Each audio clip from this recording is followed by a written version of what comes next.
Et on entame, comme de coutume, cette soirée de Ligue des Champions par les 3 points. L'important, c'est l'essentiel. Le plus important, c'est les 3 points. Souvent, l'essentiel, c'est le plus important. Daniel. Le premier point il va concerner la prestation des Marseillais et j'ai envie de les appeler les écoliers marseillais ce soir. Ils ont tenté de réciter la leçon, mais à l'arrivée, moi je suis assez déçu de la prestation d'ensemble parce que je pense qu'il y avait mieux à faire au vu du contexte et du scénario. Le deuxième point relatif au Real, à ce jour, on sait que dans une saison, les équipes peuvent beaucoup progresser. Mais là, ce soir, j'ai pas l'impression que le Real a la tête d'un prétendant à la victoire finale. Et puis le troisième point, il concerne tous les autres matchs parce que oui, tu as raison, il y a eu feu d'artifice dans tous les sens, notamment le Juve Dortmund 4-4. Et c'est quand même une surprise de voir Karabakh gagner à Lisbonne. Ah oui. Parce qu'il n'y a pas beaucoup d'équipes qui gagnent à Lisbonne. Hein. C'est clair. Nous, les Français, ne gagnent jamais. Là. Messieurs, dames, attention, voici les premiers 3 points d'Éric Dimeco. Alors, premier point, j'ai entendu Jean-Louis tout à l'heure dans les commentaires. Il a dit rageant, frustrant. C'est la première impression qui me vient à la sortie de ce match-là. Ensuite, sur la performance de l'OM, en effet, qui a concédé beaucoup d'occasions, mais j'attendais enfin un match sur lequel le coach pourrait s'appuyer. C'est pas les victoires contre le Paris FC, voire Lorient, qui m'avaient rassuré. Je pense qu'il y a une base de travail sur ce qu'on a vu ce soir. Par contre, mon troisième point va se rapprocher de celui de Daniel, qui était son deuxième, je pense. Quand je vois le Real prétendant au titre, défensivement c'est catastrophique, au milieu c'est moyen et devant, si tu enlèves Mbappé, je sais pas, ils m'ont pas convaincu. Ils n'ont pas une gueule de champion en effet. Ouais. Bon. Après, dans une saison, ça bouge vite. Hein. Les équipes elles peuvent changer de tronche. On le sait, on l'a vu l'année dernière. Le Real nous a déjà fait le coup. Mais là, ce soir, ils n'ont pas une tête de champion, ça c'est sûr. Démarrons sur l'OM qui, évidemment, va nous parler du penalty. Forcément, ça va être le premier truc qui va arriver là. Les auditeurs, les joueurs. Y avait-il penalty, pas penalty Oui, mais alors c'est compliqué parce que la Médina, en effet, il va pas se couper la main, quoi. Ok. Effectivement, c'est le péno complètement stupide. Je sais même pas, parce que d'habitude, quand je parle de péno stupide, on me sort toujours un règlement. On arrive, on me dit mais le règlement, donc il faut pas discuter et tout. Ok, très bien. Mais j'ai pas envie d'analyser la fin de ce match uniquement en parlant de ça. Parce que oui, ok, c'est un pénalty réel. Comme, voilà, en plus, Carvaral l'arbitre s'était déjà fait beaucoup de mal en sortant le carton rouge pour Carvaral. Il fallait quand même. Le Real a toujours son petit cadeau dans son stade. Mais j'ai pas envie de dire ça. Parce que, en fait, ça arrive au moment où l'OM n'a pas à subir comme ça, n'a pas à être dans sa surface à ce moment-là. Ça arrive au moment où il y a un partout et où l'OM est déjà en supériorité numérique. Ils n'ont pas à se retrouver comme ça, le cul dans leur surface, à défendre et à donc se laisser la possibilité de se faire ouvrir par l'arbitre. Parce qu'à ce moment-là, moi, j'attendais un autre OM sur la fin de match. Quand tu es à un partout, que d'un coup, tu as Carvaral qui est complètement débile, va mettre un mini coup de tête et va se faire sortir, mais dans la foulée, moi, je suis un joueur de l'OM, je regarde les autres, je dis, oh les gars, là, ce soir, il y a un truc de malade à faire. On n'est pas au point, on n'a que des joueurs qui viennent d'arriver, l'équipe, elle n'est pas encore ceci, cela. On a Rouli qui nous a fait 150 arrêts ce soir. On a fait un match dont on va reparler, mais il y a peut-être un truc à faire. En tout cas, certainement pas le perdre, le match. Certainement pas le perdre. Et ils sont allés le perdre. Alors, avec un péno peut-être cadeau, mais je m'en fous en fait. C'est qu'ils ne doivent pas se retrouver dans la situation de se faire fourrer comme ils se sont fait fourrer. Le péno, Eric. Ouais, c'est toujours c'est de l'interprétation. Donc moi, cette histoire de main, quand le garçon tacle comme ça, glisser pour se mettre en barrage comme ça, et la main est pour moi dans une position naturelle. Quand tu tacles comme ça, tu peux pas avoir, il a pas la main en l'air, il a pas la, voilà. Donc ça, c'est, j'avoue, c'est Trésor Argentine 78. Voilà, je le trouve un peu dur ce penalty là. Moi, quand je parlais de frustration tout à l'heure, c'est justement par rapport à ce que dit Daniel, c'est-à-dire qu'il y a un scénario de match qui fait que tu te retrouves dans une position très très favorable. D'abord, tu as un début de match très compliqué où il ne marque pas. Derrière, ton premier contre, tu la mets au fond, et ensuite tu sens que petit à petit, le Real s'éteint. Alors quand je dis s'éteint, dans le jeu, parce qu'ils ont eu, j'ai vu passer une stat, 10 arrêts de Rouli en première mi-temps. Ton meilleur joueur, c'est Rouli. Mais sur la deuxième période, Eric, ils te font plus peur. T'as pas l'impression d'avoir un monstre en face de toi. Voilà, et surtout, ils se retrouvent à 10. Et là où je suis frustré, c'est que alors déjà dans les changements, je ne sais pas ce que vous en pensez, mais moi j'avais bien aimé la prestation de Emerson, voire de Kondogbia, voire de Weah. Weah qui faisait la misère. Weah, il était cramé, je pense. Mais Emerson, c'est bizarre. Emerson, et même Kondogbia. Et même Kondogbia, moi, j'avoue que pour moi, je savais que j'allais bosser avec vous, donc j'étais en train de regarder les joueurs qui ressortaient un petit peu du lot. Je les avais mis, ces joueurs-là, tu vois, donc, plus Greenwood, on va dire. Donc, si tu veux, quand je les ai vus sortir, je suis un peu étonné et je suis frustré parce que justement, il y avait encore des coups à jouer. Quand je vois comment Militao défenseur du Real Madrid, les mecs. Vous avez vu sur la première occasion d'Aubameyang et à un moment donné au milieu de terrain où il va l'attraper, on dirait il lui fallait une épuisette pour attraper Aubameyang.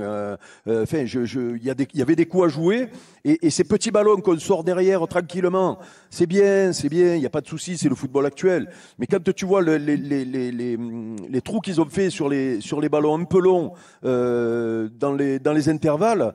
Putain, il fallait peut-être insister et surtout en supériorité numérique. C'est pour ça que je suis frustré. Et en effet, ce match-là, quand tu le perds, tu te dis, mais putain, comment c'est possible de le perdre ce match? Jean-Louis, au stade. En fait, ce qui est terrible, c'est que l'expulsion de Carvajal a été finalement catastrophique pour l'OM. C'est-à-dire que c'est à partir de ce moment-là qu'on a vu la moins bonne période de l'OM. Ce qui en soi est aberrant. Hein. Tu exactement. as raison, mais c'est aberrant. Et en fait, c'est là où je suis d'accord avec toi sur le penalty. Ils dit un partout, c'est magnifique. Mais non, attends. C'est encore plus stupide. Moi, je suis d'accord avec toi sur le penalty parce que ça faisait 10 minutes qu'ils étaient vraiment pas bien. 10 minutes depuis le carton rouge. Et en fait, je pense qu'ils ont complètement hésité. À ce moment-là, le rapport de force s'est inversé dans le sens où jusque-là, on pouvait rien leur reprocher. C'était très bien ce qu'ils faisaient à Bernabéu. Mais là, on inverse tout. Et là, ils doivent produire quelque chose. Là, ils doivent créer quelque chose. Et ils se sont retrouvés perdus. Ils se sont dit, ah non, on peut quand même pas en plus perdre à 10 contre 11. Donc, on va défendre. On va les garder le 1 partout. Et pour moi, ça a été l'erreur fatale dans cette rencontre d'avoir cette démarche-là. Pourquoi je parlais dans mon point 1 d'écolier? Moi, je crois que l'OM est venu pour réciter la leçon du fameux De Zerbi Ball. Ils ont essayé de réciter la leçon. Ils l'ont tellement récité comme un enfant qui apprend par cœur que les premiers quarts d'heure a failli tourner au ridicule et au grotesque avec les ballons chippés, les ballons perdus, la demi-boulette de Rouli. Ils ont quand même continué à être au tableau, à être interrogés par le professeur. Ils ont continué et ça a donné des moments quand même assez intéressants de sortie de balle. Mais le problème, c'est que ça passe jamais la deuxième. Ça n'accélère jamais. Ça va jamais fort au contact. Il y a pas l'intensité. Ça récite la leçon, mais ça sort pas de, comment dire, ça sort pas des rails quoi. À un moment, je sais pas, il faut inventer, il faut créer quelque chose. Sors un petit peu, adapte-toi à la situation. Non là, tout le long. Ils ont voulu réciter un petit peu comme s'ils avaient peur, comme s'ils étaient arrivés en ayant peur de prendre la marée. Ce qui, en plus, a failli arriver dans les 10 premières minutes, tellement ils ont concédé d'occasion. Mais ils étaient là. Non, on va pas sortir du truc. On continue à réciter. Récite. Le professeur, il a dit qu'il fallait continuer. On continue. Oh, ça a failli bien tourner, parce qu'en plus, c'est eux qui ouvrent le score. Mais derrière, il y a pas mal de situations où tu te dis... Oh, avec un peu de création, avec un peu plus d'envie, à la fin, avec Daniel, un petit peu plus de trucs. Il y avait un truc physique aussi. Tu as l'impression qu'il y a la moitié de l'équipe qui était cramoise. C'est pas normal. T'as la Ligue des Champions, d'où tu termines. Dernier quart d'heure, tu voyais les uns après les autres. C'est pas normal non plus. Et je pense qu'il y a beaucoup de fatigue nerveuse dans la fatigue que tu constates. Oui, mais c'est parce que il y a eu un poids qui se sont mis. Évidemment, il y a toute l'attente, toujours l'OM, Ligue des Champions, le match à Madrid. Mais à la fin. Non, tu peux pas. Tu sors de ce match avec une défaite alors que tu as joué, je sais pas, 20 minutes, un quart d'heure à 11 contre 10. Que le Real, on va en parler dans un instant, m'a vraiment pas impressionné. Bon, écoute, moi je suis frustré. Je suis pas content de l'ambition globale de l'OM. Eric. Après Daniel, il faut pas non plus oublier les dernières campagnes européennes de l'OM avec cette atmosphère qui règne sur Marseille depuis la qualification. C'est-à-dire, et en plus avec le tirage au sort où tu vas au Real, tu vas recevoir Liverpool. Bon, là, on a vu la composition du groupe là. Mais si à un moment, même... tu vas pas à la baston, tu vas réciter, non, tu vas bien sûr, mais sauf que avec le début de match en plus qu'ils subissent, c'est-à-dire que si ça rigole pour le Real, tu es 3-0 au bout de 10 minutes. Hein. Oui, mais à quoi il est dû, Eric, le début de match? Il est dû à cette fameuse récitation du il faut jouer de cette façon, il faut sortir comme ça. Ils avaient les pieds qui brûlaient et ils perdaient les ballons. Ouais, la plupart des occasions qu'ils subissaient, c'était les ballons. À chaque fois qu'ils tentaient la passe dans l'axe, ils perdaient le ballon. Non, mais là, ils ont pris la pression d'entrée, sauf que la bonne nouvelle et le bon scénario pour eux, c'est que sur le premier contre, ils vont marquer. Et c'est vrai qu'après, on s'est rendu compte malgré tout qu'ils ont commencé à essayer de sortir des ballons et à en sortir proprement, à se créer quelques situations, voire même des belles occasions. C'est là où, quand tu disais, à un moment donné, peut-être qu'il faut changer ton ambition en fonction de ce qui se passe sur le terrain. Et en effet, tu peux aussi te rendre compte quand tu joue contre ce Real-là, qui a des gros problèmes défensifs et que tu leur fais mal, que Weah leur fait mal, que Greenwood leur fait mal, que même Aubameyang leur a fait mal alors qu'il avait une position un peu compliquée, il n'a pas eu beaucoup de ballons à jouer et peut-être du coup changer ton jeu d'écolier là, dont tu nous parles, Daniel, c'est-à-dire que d'être un petit peu plus direct sur les transitions pour essayer de leur faire mal. Il fallait accélérer. Allez, première réaction les gars, s'il vous plaît. On a l'impression que tu n'accélérais jamais, quoi. Il se passait... allez, t'as envie de dire, allez les gars, allez-y, foncez un peu, quoi. Écoutez, Benjamin Pavard, c'était il y a quelques secondes sur Canal. Déçu parce qu'on perd le match, mais très fier de l'équipe parce qu'on parle d'une des meilleures équipes du monde. On a concédé beaucoup d'occasions en première mi-temps, mais c'est vrai que c'est pas plaisant de s'encaisser 2 pénaltys, mais on peut être fier de nous, de notre performance. On a eu des occasions aussi pour marquer plus de buts. On va revoir ce qui n'a pas été et ce qui a été à la vidéo pour qu'on continue sur ce chemin-là. Alors, le message de Pavard est positif. L'OM n'a pas été ridicule ce soir, faut le dire. Maintenant, c'est qu'est-ce que tu vas faire de cette défaite? Qu'est-ce que l'OM va faire de cette défaite? Ah oui. Voilà. Parce que, et ça va quelque part un peu atténuer la sévérité que j'ai pu avoir à l'encontre de l'OM depuis le début de l'after, c'est qu'ils peuvent se regarder, comme vient de dire Pavard, et dire, nous, on ne savait pas vraiment de quoi on était capable, puisqu'on ne se connaît pas. Il y a des mecs qui jouaient là leur premier match, il y a des gars qui sont arrivés depuis une semaine, c'est une équipe qui est fraîche, qui a à peine une semaine, qui vient d'être constituée, donc ils étaient dans une inconnue totale. Ils peuvent, et il y a souvent des débats autour de est-ce qu'on accepte le concept de défaite encourageante. Moi, je fais partie de ceux qui pensent qu'on peut l'accepter, que ça signifie quelque chose. Ils peuvent se dire, bon, ok, on était à Madrid, on doit corriger certainement pas mal de choses, on peut se poser et discuter, on est certainement capable de faire des choses bien cette saison. Il faut qu'on apprenne à se connaître, il faut qu'on construise une équipe, mais il y a matière à faire quelque chose. L'inconnu dans laquelle ils sont arrivés se termine par une défaite, mais quand tu parles de frustration, ça se soigne. Tu t'es pas fait balader, tu t'es pas pris 4 claques dans la gueule. Tu veux dire mieux vaut être frustré qu'humilié, c'est ce que tu veux dire. Qui t'ont fait penser que tu étais sur une autre planète footballistique. Non, tu es là. Maintenant, voilà, il faut voir qu'est-ce qu'ils vont faire de ça. Mais ça n'enlèvera pas une question qu'il faut tout le temps poser, c'est moi ce jeu-là, je comprends ce qu'il veut faire, mais à un moment il faut accélérer. En fait, c'est un petit peu le PSG avant que Luis Enrique change. C'est le début de la saison dernière. On garde le ballon, on essaye de jouer propre, on essaye de faire ci. Il y a des changements dans tous les sens. Ça part, toi tu rentres là, toi tu fais ci, toi tu fais ça. Et en fait, à quel moment tu passes le... Tu vois, Eric, d'accord avec ça un peu. Justement, c'est dans mon deuxième point, je crois que je parlais justement de ce que tu allais construire après ce match-là.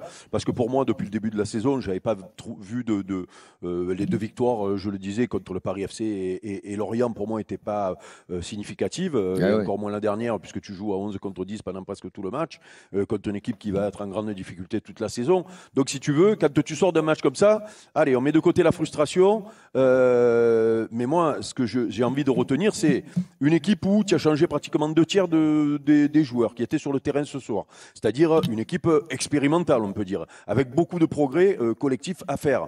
Donc, quand tu commences ton histoire, on va dire, avec ce genre de match-là, c'est-à-dire que je reste persuadé malgré tout que les joueurs, en allant là-bas au Real, tu penses à un moment donné au pire, voire même les coachs, voire même les dirigeants. Tu commences au Real avec une équipe expérimentale, tu peux te dire, aïe, ça peut faire mal.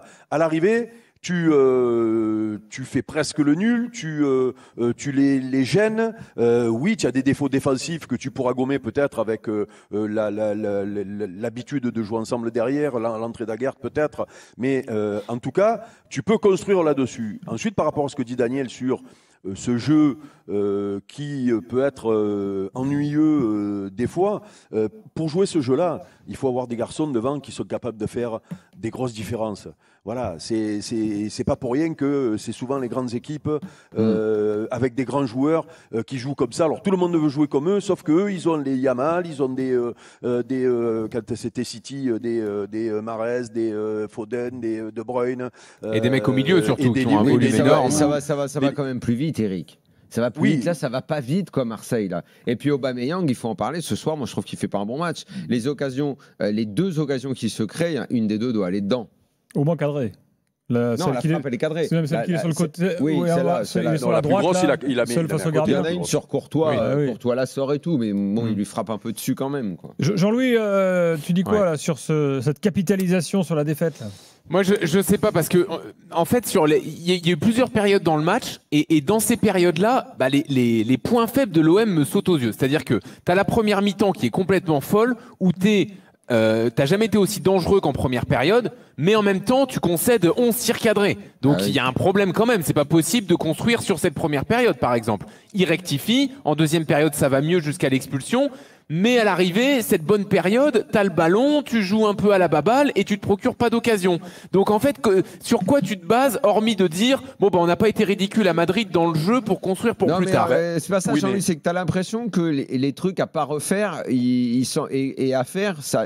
C'est pas que ça semble évident, mais tu as l'impression que tu les touches un peu. Par exemple, qu'ils ont un peu progressé dans le match, en fait, tu veux dire. Avec Pavard arrière droit, bah écoute. Tu vois, j'ai le sentiment qu'en Ligue des Champions, ça va pas coller, quoi. D'abord, Pavard est pas venu pour jouer là. Mais il a été bon, Pavard, quand même. Hein. En première mi-temps, quand tu prends l'eau, il était bien, arrière droit. Hein. Le début de match, c'est. Il gagne des duels sur Rodrigo, hyper important. Le début de match, c'était boulevard de son côté. Et même sur Vinicius, quand il est rentré. Compliqué. Mais son côté, attends, t'as vu qui y a dans son côté, c'est dur aussi. D'accord, sauf que non, mais les gars, les premières 20 minutes. Et il a Greenwood il a Greenwood qui défend pas et il a Carreras et Rodrigo qui font que déborder tout le temps. C'est dur quand même. Eric, moi je pense qu'il faut pas qu'il soit arrière droit. Eric et ensuite Saïd. Dans les points positifs quand même, les gars, on peut mettre en avant ne serait-ce que la compo de De Zerbi, parce que souvenons-nous quand même, quand on a vu le recrutement de tous ces défenseurs centraux ces derniers temps, on s'est dit il va jouer à 3 défenseurs centraux la plupart du temps. Et vu les problèmes qu'il y avait avec l'absence d'Aguerd et le retour de Balerdi, je me suis dit tiens, il va mettre 3 défenseurs centraux en allant là-bas au Real. Et ce soir, il a joué à 4 derrière. Il a joué avec 4 joueurs offensifs. On peut quand même. Oui, mais après, Eric, ils sont là, les 3 défenseurs centraux. Oui. C'est juste qu'il y en a un qui joue arrière droit, mais ils sont là. Il y a plusieurs phases où ils étaient aussi 3 derrière. Oui, ok. Voilà. Mais alors, si vous voulez regarder l'autre côté, il joue avec 4 joueurs offensifs. O'Reilly, il joue le plus haut dans le milieu terrain. C'est-à-dire que quand je dis tu peux t'appuyer sur ce match-là, c'est-à-dire que si tu vas au Real et que tu mets cette compo d'équipe, je ne comprendrai pas, par exemple, que contre le PSG dimanche soir, tu ne fasses pas la même chose. Mais oui, c'est vrai. Alors, Daniel, s'il te plaît, il faut qu'on accueille Saïd. Oui, mais je pose une question. T'as pas quand même l'impression qu'avec les joueurs que tu as maintenant dans cette équipe, ceux qui sont arrivés dans la fin de Mercato, et peut-être que l'idée, elle change par rapport à il y a 15 jours avant, un mois avant, mais quand tu prends Pavard et Aguerd en fin de Mercato, que tu as déjà Balerdi, que tu as Medina, que tu as Emerson Palmieri, qui fait un bon match ce soir, et on connaît ses qualités, moi, je ne vois pas comment il peut faire autrement qu'une défense à 3 avec 2 pistons. Et surtout, attends, j'ajoute un élément très important. Ouéa, il n'est pas venu pour jouer en haut. Ouéa, l'idée des dirigeants, l'idée de De Zerbi quand ils le prennent, c'est le Ouéa nouvelle version qui avait été essayé un chouille à Lille, mais beaucoup plus à la Juve, de joueurs de piston. Il vient pour ça, il vient pas pour jouer là où il a joué aujourd'hui. C'était mais il pas doit faire première quand 2 ils ont ou pris 3 ce matchs joueur. depuis qu'il est là, ailier gauche, effectivement. Alors mais Saïd, les gars. c'est pas ce qui était c'est pas l'idée. Saïd est au stade. Salut Saïd. Salut les gars, c'est Romario à l'appareil. Oh, comment il va, Romario? Romario, qui est... Saïd alias. Ça va, alors en fait, il s'appelle Romario parce que Saïd est le sosie parfait de Romario. Faut le savoir. Il y a longtemps qu'on l'a pas vu. Il a peut-être pris un coup de vieux. Il y a plus de 15 ans. Ça y est, c'est passé. T'es plus trop Romario? Attention, Romario, il t'a futé, là. Vous l'avez vu dernièrement, on a là? laissé pousser les cheveux, là. Ouais, mais Romario, le Real, c'était pas ton club, par ailleurs. Mais bon. Exactement. Tu nous as écoutés, là? Toi qui étais au sûr. stade, est-ce que tu sors du match, certes frustré, mais en te disant quand même, il y a de quoi faire? C'est même pas ça. C'est plus un sentiment pour le coup. Ça peut paraître désolant, mais on sait d'où on vient. On sait dans quelle galère on a été. Et franchement, hier, j'ai eu Max. Je lui ai dit, écoute, je sens un match nul avec un but dans les 15-20 premières minutes. Un truc complètement improbable, mais je le sens. Et je lui ai dit, on va se faire égaliser, ça c'est certain.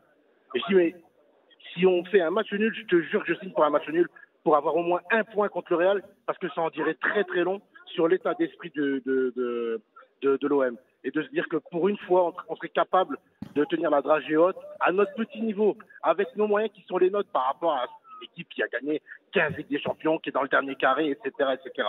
Mais aujourd'hui, c'était un sentiment de fierté. Nous, au virage sud, avec le capot, tu vois, c'était du genre, baissez vos téléphones, les gars. Venez, on les supporte jusqu'au bout. C'est un match, il faut le vivre à fond. On était dans l'intensité jusqu'au bout. J'ai regardé un match, premier match au Bernabéu. J'ai 43 ans. J'étais là, j'avais une pensée émue pour mes enfants. Mohamed Lamine, Aïdar Suleiman, je leur ai dit que je dirais leur nom. Ils sont heureux, ils ont 8 ans, 9 ans. Ils étaient là, ils voulaient venir. Et je me suis dit, putain, quand même, quel sentiment de fierté, quoi. On a pris un penalty, j'ai pas regardé, parce que j'ai pas vu le replay. On m'a expliqué plus ou moins ce qui s'est passé. Hormis ça, franchement, c'était un sentiment de fierté. Alors certes, t'as des défaites, comme tu dis, Daniel, qui peuvent être encourageantes, etc. Mais j'estime qu'aujourd'hui, c'est une défaite qui permet de savoir notre niveau, notre réel niveau. Et qu'il y a quand même quelque chose à faire de concret avec cette équipe. Qu'on joue dimanche le PSG ou qu'on joue contre Lorient, par exemple, on doit être à la hauteur à chaque fois. Et il faut remettre du professionnalisme dans ce club. Du professionnalisme à tous les niveaux. Que ça soit dans les dirigeants, que ça soit dans les joueurs, et que tout le monde soit à l'unisson, comme nous on l'a été aujourd'hui derrière eux. On n'a rien lâché, on était au taquet, on a vu... Alors certes, il y a des lacunes, on est d'accord, Jean-Louis, tu nous expliques les lacunes. Oui, je suis d'accord. Je te parle pas forcément avec les yeux d'un supporter à 100% objectif. Non, il y a quand même une part d'amour pour le club. Donc forcément, je ne serais pas objectif. Sinon, je ne serais pas là. Je ne serais pas derrière mon équipe même quand elle perd. Tu vois, je serais chez moi en train de regarder le match et je m'en foutrais. Mais là, tu tapes 10 heures de route. Tu viens voir un match comme ça avec des joueurs qui ont quand même mouillé le maillot. Après, tu ne peux pas leur en tenir rigueur. Et à un moment donné, le Real, il est ce qu'il est. On n'est pas sur... Non, mais attends, moi, il n'y a pas de souci là-dessus. Hein. Il y a le temps de l'émotion du match où, effectivement, tout le monde pousse et on souligne ce qui se passe et tout. Après, c'est juste la question sur le jeu de façon un peu plus froide, oui, mais je peux comprendre que tu ne sois pas là-dedans. Bon, Saïd, en tout cas, ça fait plaisir de t'entendre à nouveau. Hein. Ça fait longtemps que tu n'avais pas eu. C'est pareil. C'est un plaisir de vous écouter, les gars. Bon, on passe pas souvent l'antenne, mais on vous écoute toujours. Bon, et on félicite les supporters de l'OM parce qu'on les a entendus clairement à la télé et il y avait une belle ambiance marseillaise ce soir. Même au stade, Gilbert, c'était hallucinant. Hein, on entendait que... C'est pas le stade où il y a le plus d'ambiance au monde. Hein, quoi qu'il Ils sont encore là, les 4000 Marseillais d'ailleurs. Saïd, rentrez bien. Merci bien, les gars, et puis bonne soirée à vous. Et allez l'OM, les gars, allez l'OM. J'ai une pensée pour Hicham, pour mon ami Hicham. Salut Saïd. Écoutez Kylian Mbappé il y a quelques instants sur Canal+. Je pense qu'on a commencé le match, on a mis beaucoup de pression. Eux aussi, ils étaient cohérents dans ce qu'ils ont produit. Je pense qu'on a eu quand même pas mal de situations où on doit être plus efficace, moi le premier. Mais après, on savait que nous, au Bernabéu, même à 10, même à 9, peu importe ce qui se passe, on aura toujours notre moment et notre moment, il est arrivé. On a eu ce penalty, on a réussi à marquer et après, comme contre la Real Sociedad ce week-end, quand on est 10, on doit accepter de souffrir un peu plus. Mais voilà, on est content de commencer avec une victoire en Champions League. Juste avant, je développe quand même une petite théorie sur le coaching de De Zerbi, les gars. Eric en a parlé un peu tout à l'heure. Carvajal est expulsé à la 72e. Bon, là, si tu es De Zerbi, effectivement, tu peux te dire, ok, qu'est-ce que je fais? Est-ce que là, je prends les risques, c'est-à-dire je laisse, par exemple, mes joueurs offensifs pour en mettre un en plus, je tente quelque chose. Et en fait, là, il tente rien, en gros, parce que lui, le changement qu'il fait derrière... Donc on est alors à la 78e, c'est sortir Weah et Emerson pour Murillo et Guiri. Donc changement un peu globalement, on va dire peu ou prou poste pour poste. Est-ce que là, De Zerbi n'a pas fait une erreur, quoi, en quelque sorte? Est-ce que c'est pas lui qui aurait dû impulser à ce moment-là le truc qui aurait pu faire la différence? Oui. Enfin, moi je trouve que ces changements sont pas très appropriés. Il lance quand même Guiri, c'est un attaquant supplémentaire par rapport à Weah. Bon, tu peux lui reconnaître ça, mais c'est trop timide en fait. Moi c'est ça, c'est globalement les changements, je comprends pas. Change surtout les mecs parce qu'il a l'impression qu'ils sont cramés. Moi si on va dans le détail des changements, moi je trouve que Paixão il fait pas une bonne entrée, même si vous voulez lui laisser du temps, on est quand même en Ligue des Champions à Madrid, il a coûté très cher, il remplace Weah qui lui au moins a peut-être moins de qualité technique mais il a provoqué des choses, donc Paixão moi je suis très déçu. Kondogbia pour moi c'est pas lui que je sors entre les deux avec Højbjerg s'il doit vraiment faire rentrer Vermeeren. Ensuite, alors il est pas obligé de le faire rentrer, c'était pas. Et en plus, t'as raison. En plus, il est pas obligé. Et puis alors le pire, c'est Et puis alors le dernier, Pavard et Egan Riley, là celui-là, c'est vraiment le changement qui sert à rien à la fin. Voilà. Je sais pas pourquoi Angel Gomez a pas joué du tout, par exemple, alors qu'il a joué tous les matchs depuis le début de saison. Il aurait pu rendre des services, très étonnant ça. Moi, j'ai toujours l'impression que l'équipe. On ne sait pas trop vers quoi on va aller. Est-ce que, encore une fois, ça va être à 3 derrière, ça va être à 4, qui va jouer au milieu, qui va jouer devant.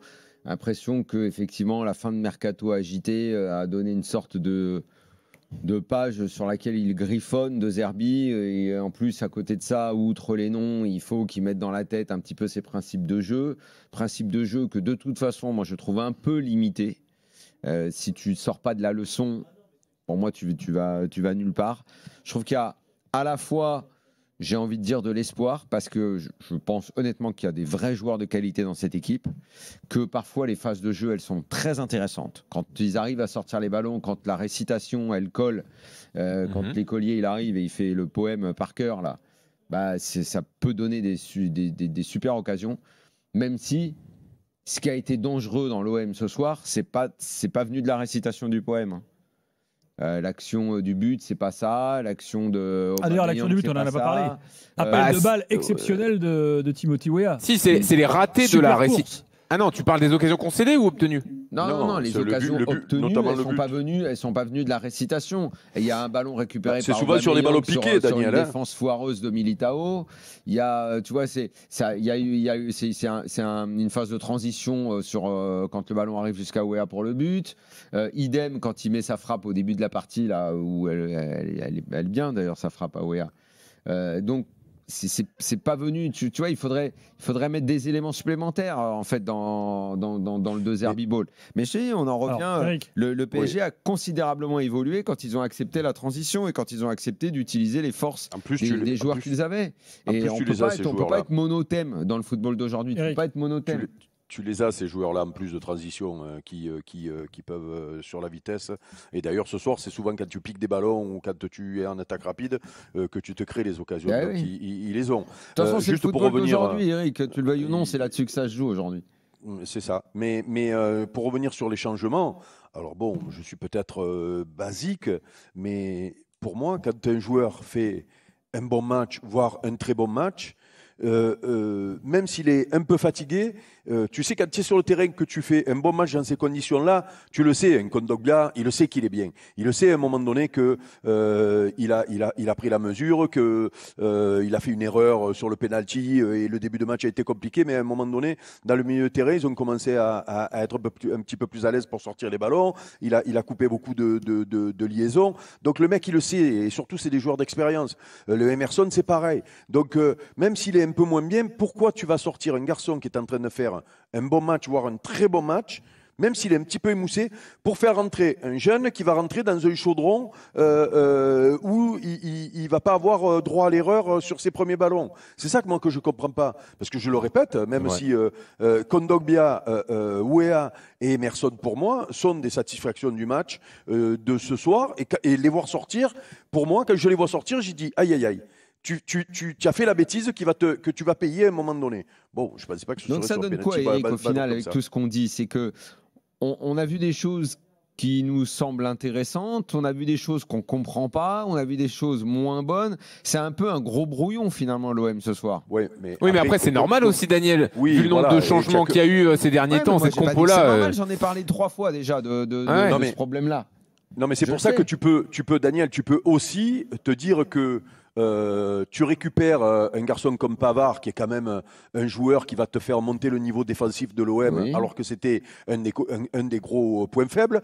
Un garçon comme Medina, alors peut-être que sur un match comme ce soir, c'est peut-être le cran un peu trop au-dessus pour lui, mais il n'empêche que c'est un garçon, pareil, qui va t'apporter défensivement beaucoup plus que les joueurs qui avaient l'an dernier, Cornelius, les pauvres Brassier, peu cher, qui a fait que 6 mois. Voilà, donc, et Aguert, n'en parle pas, qui, lui, sur le... Alors bon, c'était un adversaire moyen, mais on sait aussi que lui va te faire passer un cran défensivement. Ensuite, tu viens de sur le match de ce soir et sur ce qu'on a vu, même le dernier match, tu viens de récupérer un joueur que tu avais perdu.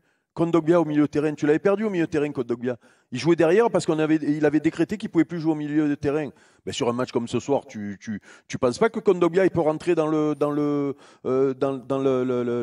turnover, voire même prendre une place de titulaire. Oui, mais a priori, c'est Angel Gomez qu'on veut voir au milieu. Il y a plus de créativité. Oui, mais moi, alors Angel Gomez, moi, il y a un truc que je comprends pas. Ouais, mais il y a un truc que je comprends pas, lui. Moi, je l'ai vu jouer à Lille, il jouait plus haut, lui. Ben oui. Qu'est-ce que je comprends pas que O'Reilly. Moi, je comprends pas surtout que O'Reilly ait joué et pas lui ce soir. Un peu plus haut, puisque c'est là où il jouait à Lille. O'Reilly, il n'a pas été extraordinaire en plus. Bah non, c'est pour ça. Oui, discret, O'Reilly. Non, mais Gomez, moi, je le mets un petit peu plus haut et je mets ces deux garçons devant la défense. Moi, je pense que ces deux garçons devant la défense méritent d'être revus ensemble. Donc, voilà. Après, Eric, il faut se rappeler aussi qu'il travaille l'intersaison. Daniel, tu as 10 mecs qui sont arrivés. Mais c'est ça, avec Angel Gomez, il a travaillé toute la pré-saison. Angel Gomez, Højbjerg devant la défense et Rabiot un peu plus haut. Donc Angel Gomez, il pouvait pas l'installer un peu plus haut.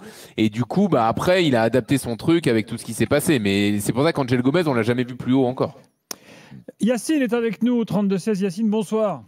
Bonsoir tout le monde, ça va ? Ça va et toi? Merci d'avoir patienté. On va faire l'évaluation avec toi. Alors l'évaluation de l'after des grandes années, hein. C'est Taulier, Pied Carré, Boulet, homme du match, Canada Dry et Casper. Et autres Casper. T'as un homme du match, toi? L'homme du match, j'aurais mis Kondogbia s'il n'avait pas provoqué le penalty. Bah ouais, après, le problème, c'est ton si. Et très franchement, c'est vrai tu fais bien d'en parler parce qu'on n'a pas encore évoqué cette phase de jeu. Mais un mec comme Kondogbia, moi, il est à l'image de l'OM ce soir. Il a fait des trucs bien, mais il a fait des cagades aussi. Et dans ces cagades, des mauvaises relances ou des prises de balles un peu foireuses, une technique un peu aléatoire, il y a ce péno. Ce péno, il est pas possible. En fait. Pour un joueur d'expérience, il est pas possible. C'est vrai, Daniel, mais moi, je l'ai vu aussi faire être un des rares leaders quand tu prends l'eau, tenir un peu le ballon. Non, mais c'est des trucs importants quand même. Moi, c'est pas juste une intervention ratée où tu prends l'eau, où il y a 10 occasions sur la mi-temps, il y a forcément un moment où ça craque avec quelqu'un. L'expérience et tout, l'attends pas cette jambe là, ça sert à rien là, que tu sais que tu vas le faire le péno. Les mecs, ils vont à 10 000 en face, c'est des avions et tout, ça va. Ça peut arriver, je trouve. On va redonner la parole à notre auditeur, mais bon, au contraire, quand tu commences un match comme ça et que tu fais ce genre de penalty, ressortir la tête de l'eau, à la limite, moi, je préfère dire ça, quoi, c'est-à-dire le caractère de Kondogbia sur ce match-là. Parce que quand tu fais un penalty aussi stupide et que derrière, tu deviens le meilleur joueur, alors pour moi, le meilleur joueur, c'est Rouli, hein, mais que tu deviens un de tes tauliers, justement, au milieu de terrain, c'est plutôt à mettre à son crédit, je trouve. Hein. On va pas dire homme du match, on va dire Marseillais du match, quoi. Voilà. Pour qui? Marseillais du match. Rouli. Ouais. Il aurait pu être héros s'il sort le penalty d'Mbappé, il est vraiment pas loin. Il nous a quand même fait flipper sur 2-3 trucs au pied, Rouli, en début de match là. Les 15 premières minutes, vous avez les jambes qui tremblaient. Hein. Tous. Parce qu'en fait, c'était les écoliers qui venaient au tableau réciter la leçon du maître, mais ils n'étaient pas sûrs d'avoir bien révisé la veille. Mais tu sais quoi, Daniel, je suis 100% d'accord avec toi. Tu sais quoi, si à un moment ils se débrident, ils se lâchent un petit peu les joueurs, qu'ils arrêtent de vouloir faire du derby ball, tu prends pas toutes les occasions comme ça. Et Rouli, il fait jamais 10 arrêts dans la première mi-temps. Bah oui. Tu vois, des fois, au lieu de vouloir ressortir tout le temps proprement, envoie le ballon en avant. En plus, dans la profondeur, tu es en train de les manger parce que le Real, ils sont à la rue, complet leur défense. C'est à chaque fois que tu as joué en profondeur, tu les as mis en danger.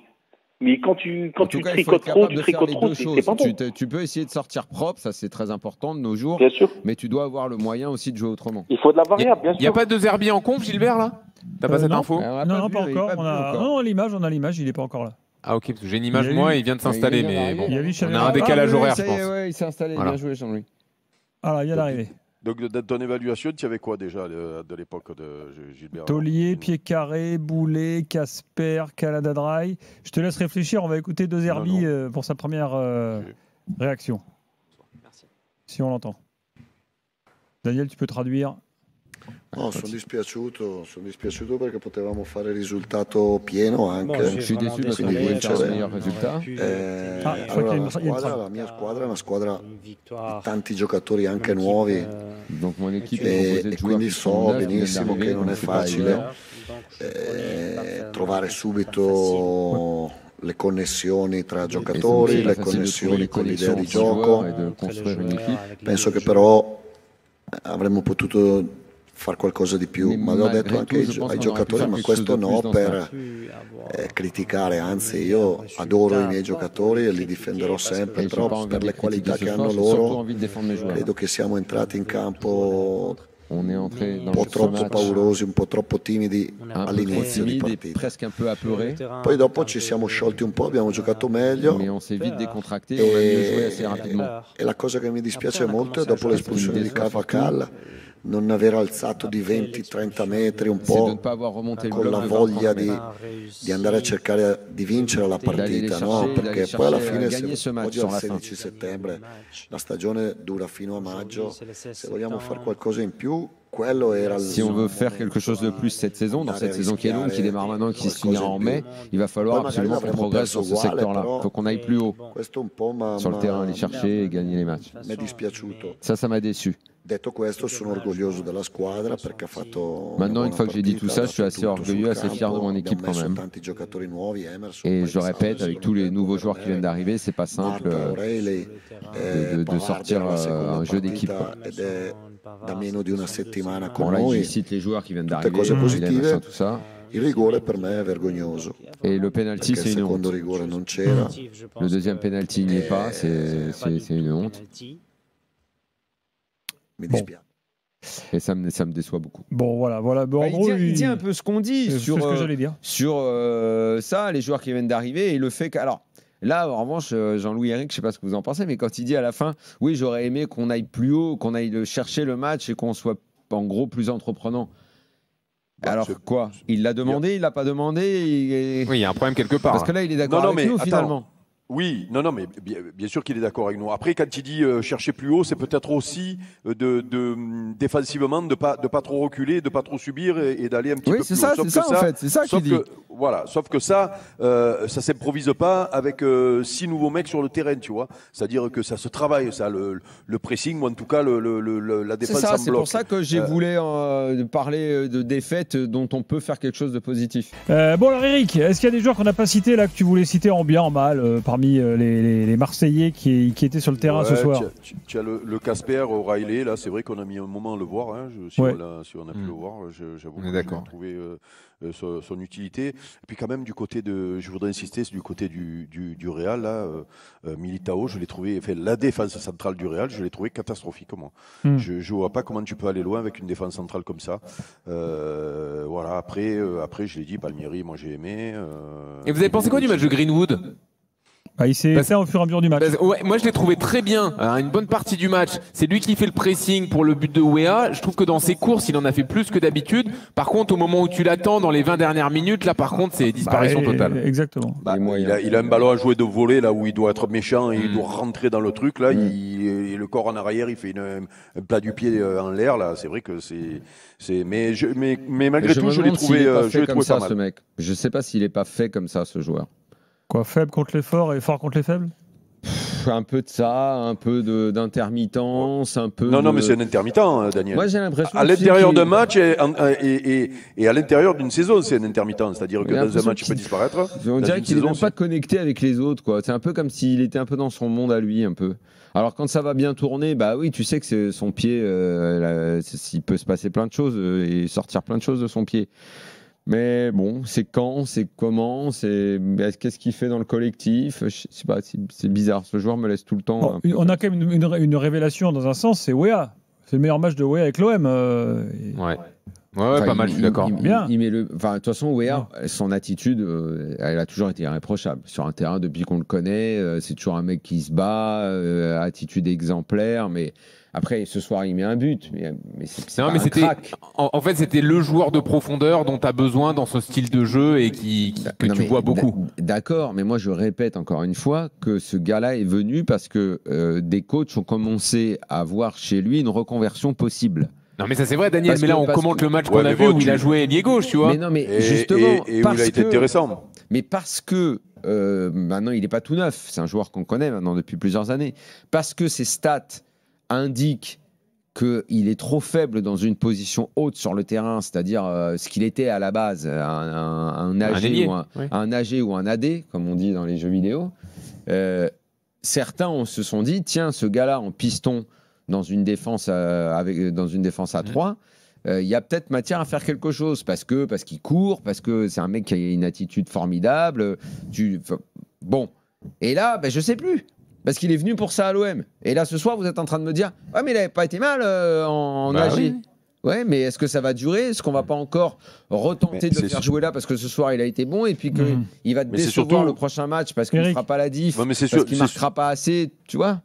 Ouais, ok. Son problème, peut-être, c'est de pas être assez décisif devant le but. Sauf que ce soir, il a été déjà. Et ensuite, il faut voir la concurrence qu'il va avoir. Moi, pour le moment, sur les nouveaux, normalement, c'est pas Thiago qui joue là. Eh ben voilà. Donc, il est pas en avance. Là-haut, sur le côté gauche, il est pas en avance sur le Brésilien avec ce qu'il a fait ce soir, notamment. Moi, je te dis pas non. Je te dis quels étaient les plans initiaux. Les plans initiaux, c'est que Pachao, il arrive pour jouer là-haut et que Weah, il doit jouer arrière droit. J'aimerais qu'Eric nous dise si Balerdi ce soir fait partie des tauliers, parce que c'était un débat d'avant-match. Il a été énorme. Oui, il fait un bon match, mais bon, il fait peur aussi quand même, non la faute qu'il fait sur Mbappé là, comme d'hab, sur le 1-2 là, les gars, il y a des arbitres qui peuvent donner pénal là-dessus. Voilà, et le tacle où il passe par-dessus le ballon, pour le coup, et le tacle où il passe au-dessus du ballon pour choper Mbappé, pareil, j'ai été content de la décision. Trop de risques dans sa manière de défendre. Voilà, j'étais content de la manière dont l'arbitre a vu ces deux actions, tu vois, parce que tu peux le payer, ce genre de truc-là. Après, ce soir, il fait un bon match, attention, hein. Ça va. Hein, mais bon, le problème, c'est qu'on a concédé beaucoup d'occasions. Je ne sais pas combien il y en a eu, mais il y a eu beaucoup d'occasions. Les XG, là, tu dois savoir, toi, Jean-Louis. À la mi-temps, il y a 11 tirs cadrés pour le Real. Et 10 arrêts. Et 10 arrêts parce qu'il y a un poteau et le poteau est considéré comme cadré. Mais il y a deux belles frappes de Mbappé que Rouli prend. Personne n'a évalué le MJDM. Le MJDM. Bah non, on a laissé le Real pour après. Sinon, non, mais là, c'est l'évaluation. Là, on a parlé de Militao et tout. Bah, Taulier, Mbappé, Taulier, bien sûr. Ah oui. Ah, tu connais pas le concept MJDM, meilleur joueur du monde? Le concept de Gilbert. Ah oui, bien sûr. On est les seuls à le défendre ici. Alors Mbappé, il a déjà marqué plus de buts que Zidane au Real avec ce doublé. Et là, il a atteint Thomas Müller au classement des meilleurs buteurs de l'histoire de la Ligue des Champions. C'est quand même pas mal à 26 ans. Pas mal, en effet. Voilà. Et sinon, on est sur les joueurs du Real. On a Timothy Non, mais là, c'est pas des stats, c'est des trucs importants dans sa carrière quand même. On a Timothy Weah dans la zone d'interview, les gars. On va peut-être écouter les réponses. Marseille fait une défaite honorable, on pourrait dire. Voilà. Toi, qu'est-ce que tu vois de positif? Je pense qu'il y a beaucoup de positifs dans le plan de jeu, surtout quand on attaque. Pour moi, c'est incroyable à voir quand tu vois Pierre, Højbjerg qui se connecte avec les défenseurs centraux. Je pense que c'est quelque chose de spécial et je pense qu'on a une philosophie ici de mystère des arbitres. Il est en train de mettre en place un truc incroyable et voilà, on est tous derrière lui et je pense que c'est ça le plus important et j'espère que à force de continuer à travailler ensemble, ça va être encore mieux.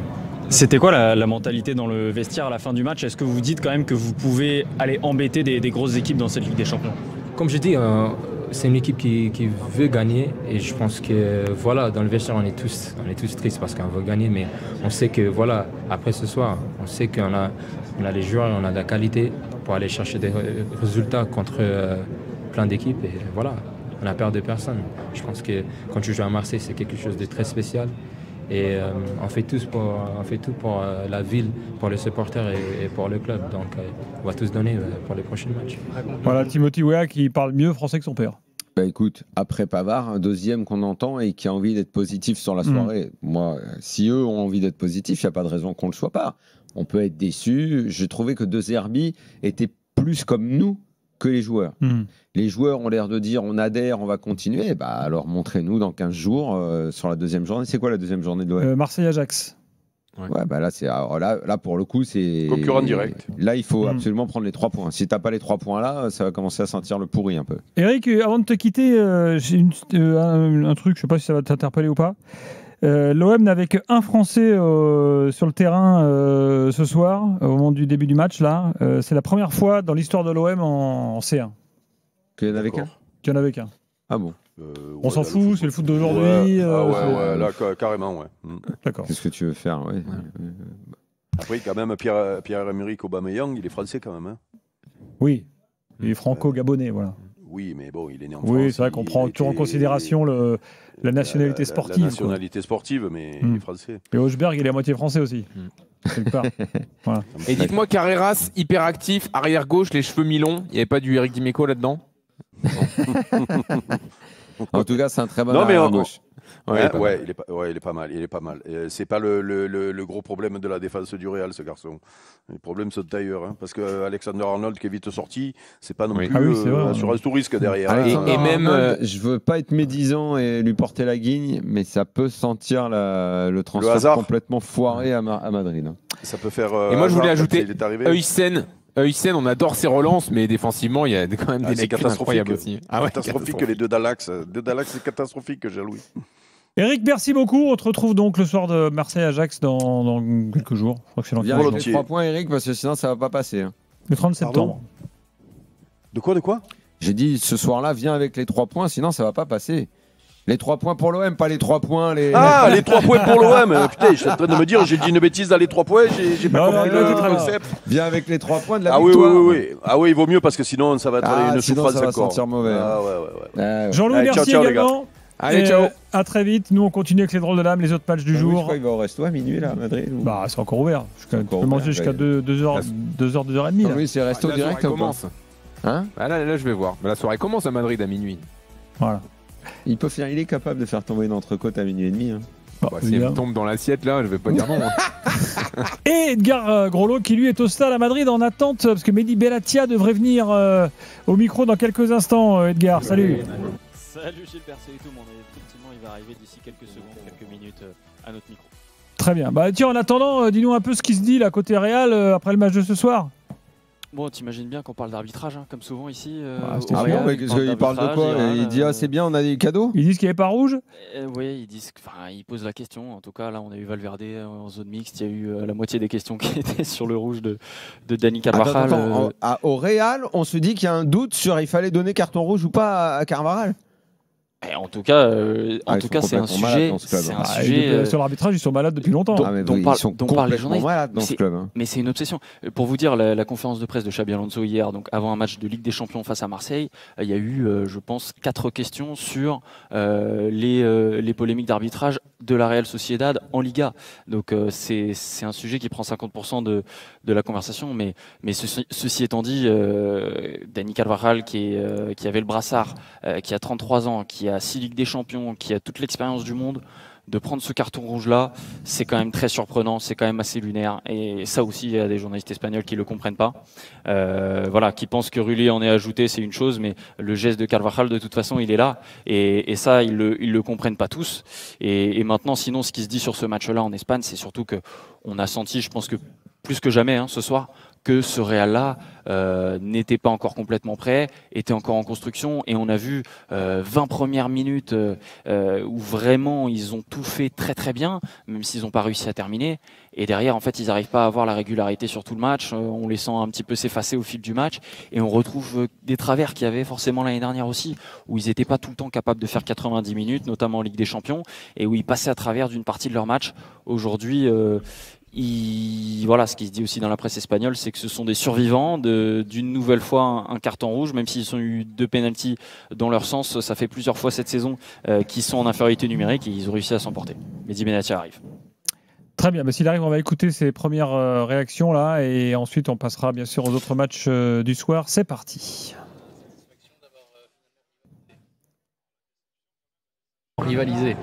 Oh, la déception quand même, la déception de te retrouver à la 75e, je pense, à 11 contre 10. Et en pensant que tu as peut-être le match en main et malheureusement ça nous échappe.